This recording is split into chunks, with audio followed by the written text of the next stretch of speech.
You think defiance earns respect. It doesn't. In every hierarchy, open resistance marks you as a threat. Then power stops talking, stops negotiating, and begins calculating the cleanest way to erase you.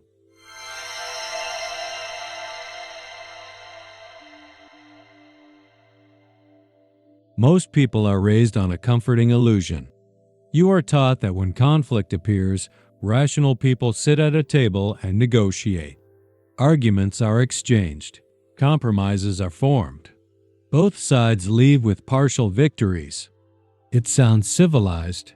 It also happens to be one of the most effective myths ever created to keep populations calm, because real power rarely negotiates with open defiance.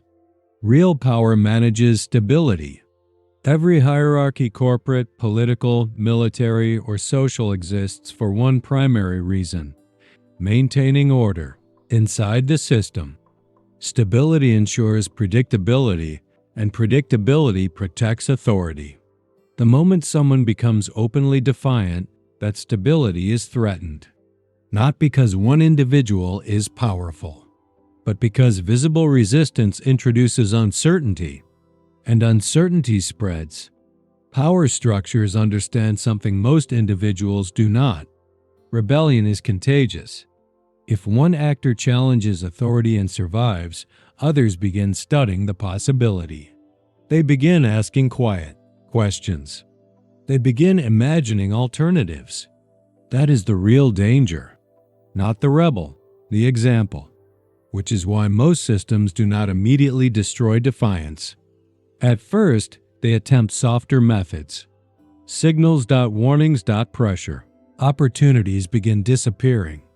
Influence begins shrinking. Doors quietly close. The objective is simple: force submission without creating spectacle. If the defiant actor bends, the system stabilizes. If he doesn't, the situation escalates. This is the stage where most people still believe negotiation will eventually happen. They assume both sides will compromise. But power does not compromise with instability indefinitely. Eventually, it categorizes. Once someone is categorized as a persistent threat to order, the strategy changes completely. The goal is no longer resolution. The goal becomes neutralization. History repeatedly reveals this same pattern, whether inside corporations, governments, or global power struggles. Look closely at major geopolitical tensions today, situations involving Iran, Israel, and the United States. Behind the public language of diplomacy lies a far colder calculation. Power asks one question above all others: can this actor be controlled? If the answer is yes, negotiation continues. If the answer is no, preparation begins. Preparation for pressure. Preparation for containment, and in extreme situations, preparation for removal. This is the truth most people are never taught. Negotiation is not the natural end of defiance. Control is, and if control fails long enough, power eventually stops talking. It starts acting. Power almost never reacts emotionally. It observes first. Every stable hierarchy, whether inside governments, corporations, or global alliances, operates like a surveillance system. Not necessarily with cameras or spies, but with attention. Constant attention. Power is always scanning for instability. Most people imagine threats to authority appear suddenly. A dramatic rebellion, a loud confrontation, a sudden explosion of resistance. But in reality, threats are detected long before they become obvious. Because power studies patterns. The moment someone begins behaving outside predictable boundaries, attention quietly shifts toward them. This attention is not personal. It is structural. Hierarchies survive by identifying disruption early before it spreads. There are several signals that instantly trigger this detection system. Public challenge is one of them. When an individual, group, or nation openly questions authority, The system registers the act immediately, not because disagreement is forbidden, but because visibility changes everything. A private complaint is noise. A public challenge is influence. And influence is where power becomes cautious. Another signal is independence. Actors who gain influence without relying on the dominant structure are always watched closely. Independence reduces control, and reduced control increases unpredictability. This is why power structures often tolerate loyal critics but become uneasy around independent voices. Loyal critics complain but remain inside the system. Independent actors can move outside it, and outside movement is where disruption begins. Ambition also attracts attention. Not quiet ambition, the kind that builds patiently within the hierarchy, but uncontrolled ambition that begins expanding too quickly. Rapid influence growth triggers evaluation. Power wants to know whether that growth will stabilize the system or challenge it. This same detection logic operates at the global level as well. When tensions rise between nations, analysts inside governments begin tracking the same patterns seen inside smaller hierarchies: influence expansion, military capability, strategic alliances, public rhetoric. Situations involving Iran, Israel, and the United States illustrate how carefully power structures monitor one another. Every speech is analyzed. Every military movement is evaluated. Every alliance shift is interpreted as a signal. Because in high-stakes hierarchies, no action exists in isolation. Everything communicates intent. And intent determines response. Once power begins paying attention to an actor, a silent evaluation process begins. The first question is simple. Is this behavior temporary or strategic? If it is temporary, the system waits. If it is strategic, the system prepares. Preparation does not mean immediate confrontation. In fact, direct confrontation is often the last step. Instead, power prefers pressure. Pressure is subtle. Influence is restricted. Allies are discouraged. Resources become limited. Narratives begin shifting. The objective is to test the actor. Will they retreat? Will they submit? Or will they escalate? Most actors retreat under pressure. Some actors negotiate, but a small minority continues escalating. And when escalation continues despite pressure, the hierarchy reaches a critical conclusion. This actor is not adjusting. This actor is challenging the system itself. At that moment, the classification changes. The individual, group, or nation is no longer simply disruptive. They become something else, a threat. And once the label threat appears inside a power structure, the rules of engagement change completely. Negotiation becomes secondary. Strategy takes control.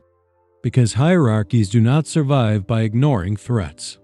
They survive by managing them quickly, quietly, and decisively. Defiance is rarely dangerous because of what it does. It is dangerous because of what it inspires. Most people misunderstand how power systems actually operate. They imagine authority reacts to rebellion, emotionally, as if leaders feel personally offended by resistance. But power structures are rarely emotional. They are strategic. When defiance appears inside a hierarchy, the system does not immediately panic. It observes the situation first. It measures influence, reach, and potential consequences. And most importantly, it studies how others react. Because the real danger of defiance is not the individual who resists. The real danger is the audience watching. Hierarchies function on psychological stability. People comply because they believe authority is strong, permanent, and difficult to challenge.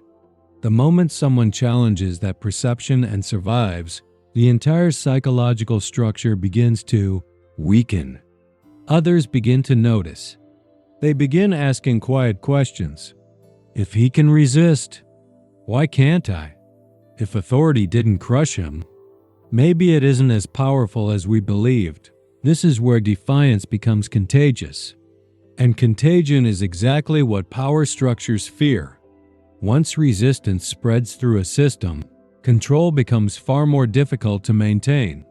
Instead of one defiant actor, authority begins facing multiple centers of instability. This is why visible defiance triggers such intense responses from dominant systems. Not because authority fears one person, but because authority fears the example that person becomes.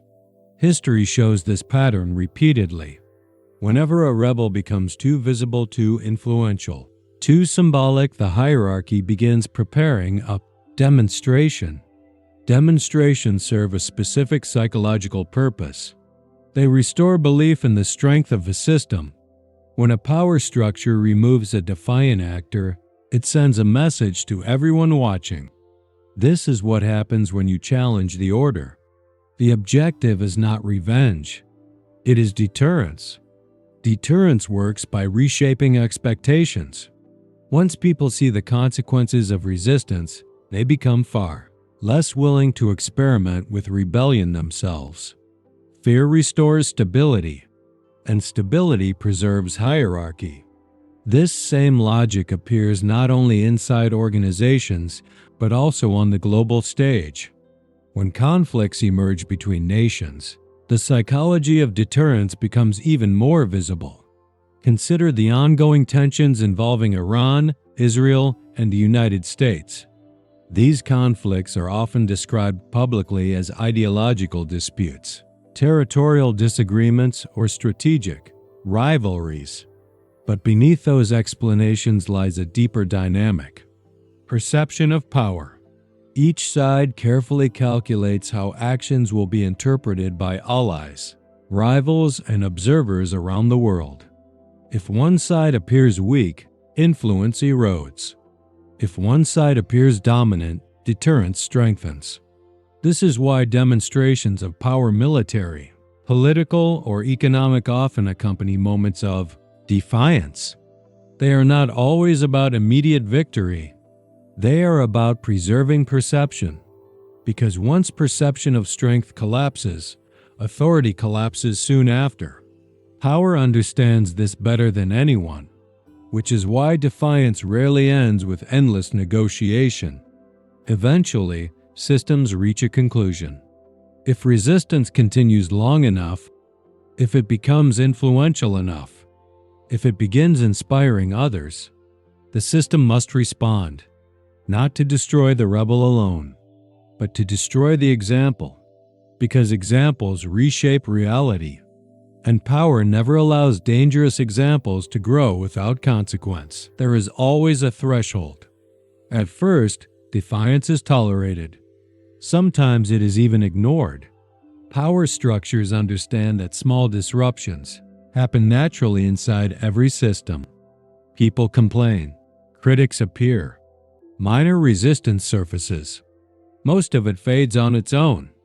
But occasionally, defiance evolves into something more dangerous. It becomes persistent. Persistent defiance is different from emotional rebellion. Emotional rebellion burns quickly and disappears just as fast. Persistent defiance grows. It attracts attention. It gathers influence. It slowly transforms from a voice into a symbol. And the moment defiance becomes symbolic, the hierarchy begins recalculating its strategy. Symbols inspire imitation. Once a defiant actor becomes a symbol, people no longer observe them as an individual. They observe them as proof that resistance is possible. That is when tolerance begins to disappear. Power structures start moving through a predictable sequence. First comes pressure. Opportunities vanish, support weakens. Allies begin distancing themselves. The system quietly tests whether the defiant actor will retreat. If retreat happens, stability returns. If it doesn't, the system escalates. Next comes isolation. Influence networks are disrupted. Access to resources becomes restricted. The goal is to make the actor weaker without creating dramatic conflict. Sometimes isolation works, but sometimes the defiant actor adapts. They find new supporters, they gain attention, they become even more visible. And visibility changes everything. Because visibility transforms a conflict from a private disagreement into a public spectacle.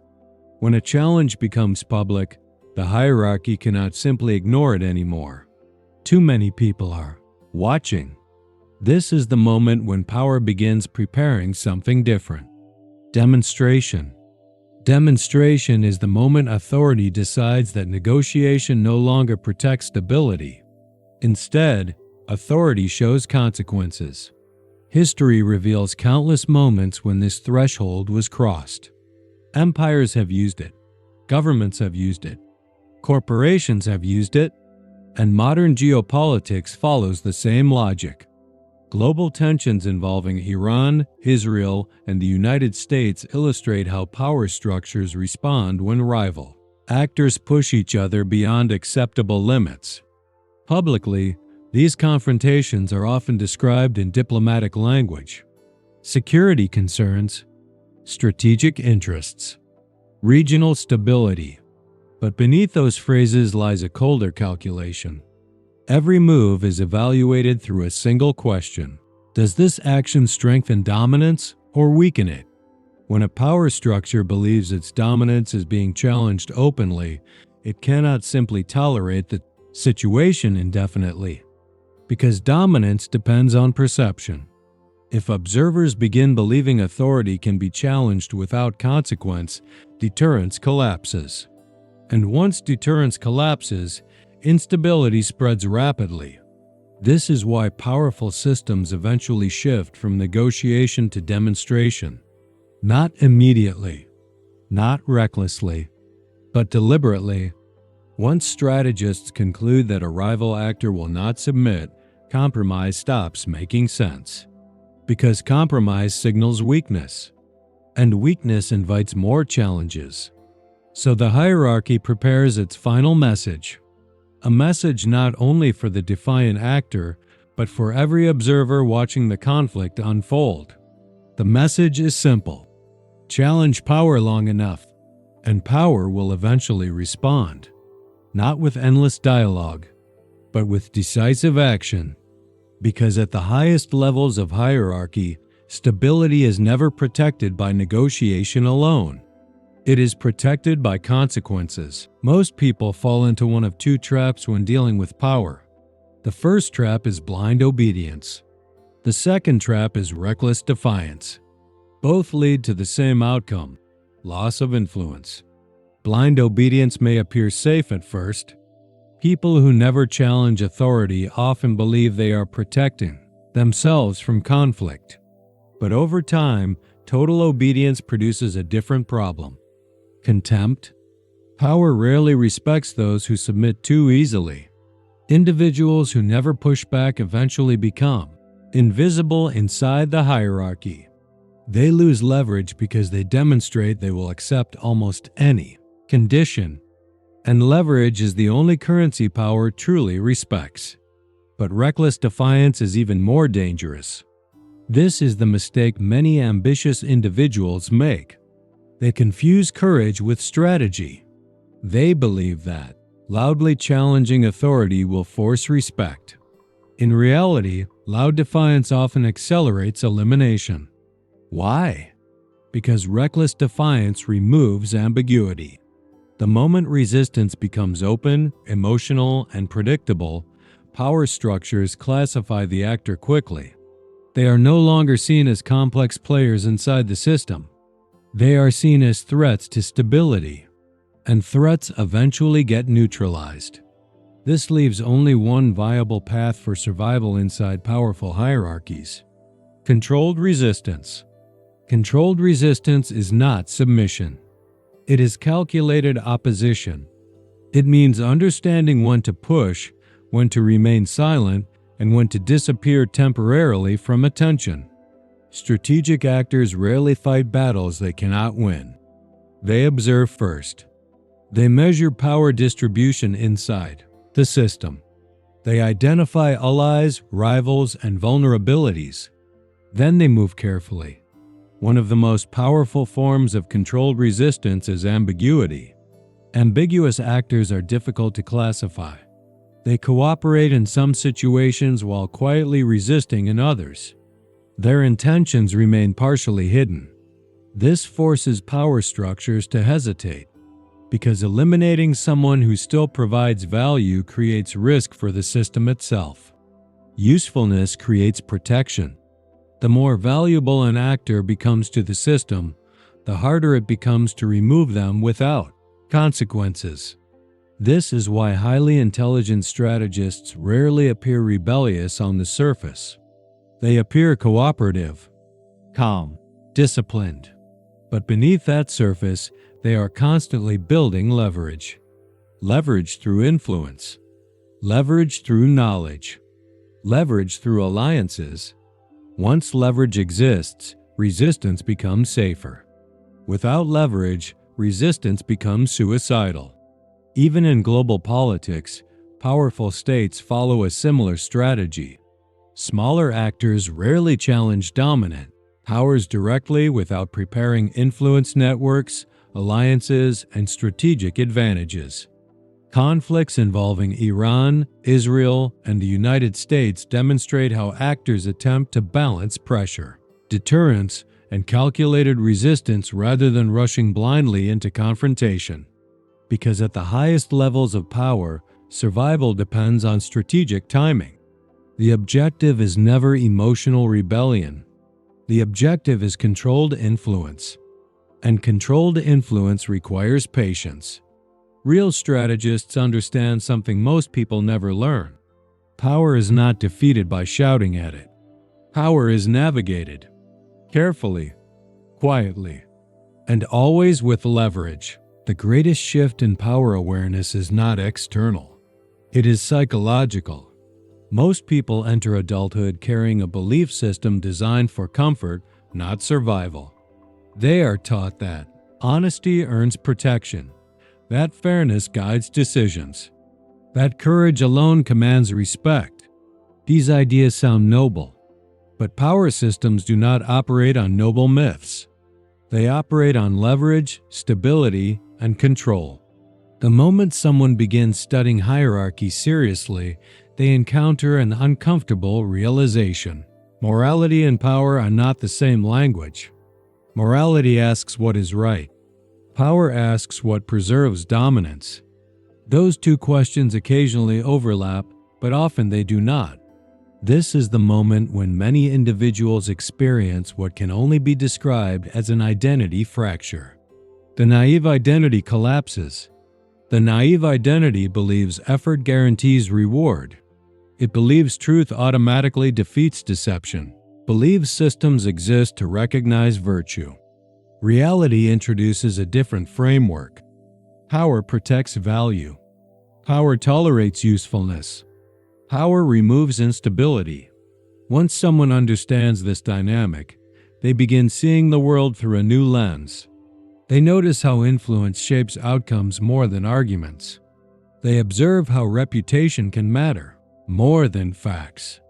They realize that systems rarely punish weakness out of cruelty. Systems punish weakness because weakness destabilizes hierarchy. This understanding does not require someone to become ruthless or cynical, but it does require awareness. Without awareness, people walk directly into traps created by naive assumptions. For example, many individuals believe confronting authority with pure honesty will produce respect. In reality, confronting authority without leverage often produces classification. Once classified as a destabilizing actor, the system begins applying pressure. Opportunities disappear. Support networks weaken. Reputation becomes vulnerable. None of this requires a conspiracy. It is simply how hierarchies defend stability. On a larger scale, the same psychological shift appears in global power conflicts. Nations, like individuals, eventually abandon naive assumptions about how the world works. They realize influence matters more than promises. Capability matters more than intention. Deterrence matters more than idealism. Situations involving Iran, Israel, and the United States demonstrate how states operate under this colder logic. Public speeches may reference diplomacy and cooperation, but strategic planning always focuses on power distribution. Military capability, alliance structures, economic pressure, technological advantage. These are the currencies that shape outcomes.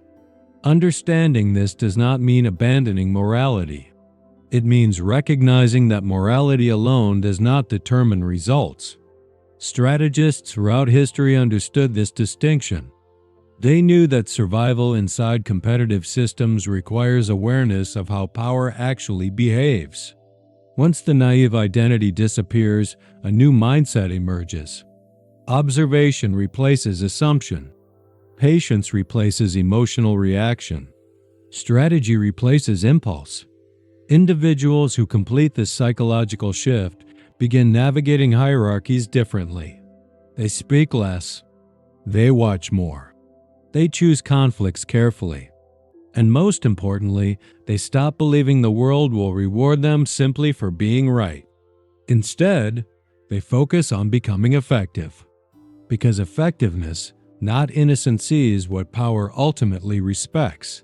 Every hierarchy, no matter how sophisticated, follows a rule older than civilization: the predator rule. In nature, predators do not waste energy negotiating with threats. If another creature repeatedly challenges their dominance, the response eventually becomes simple: neutralize the threat.